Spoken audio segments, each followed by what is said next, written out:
Primus gave you the Matrix. We could have built the future together. I'll build it myself after I tear down everyone in my way!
We were given the power to change our world, and you chose to destroy it.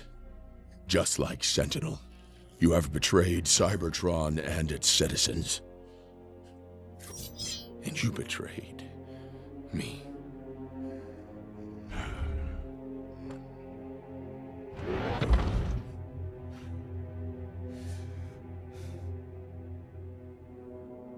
Go.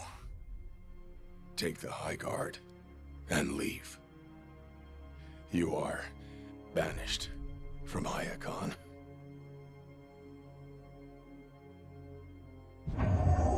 It didn't have to end this way.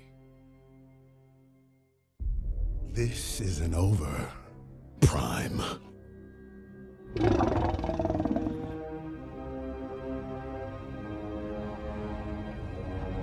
High Guard, follow me!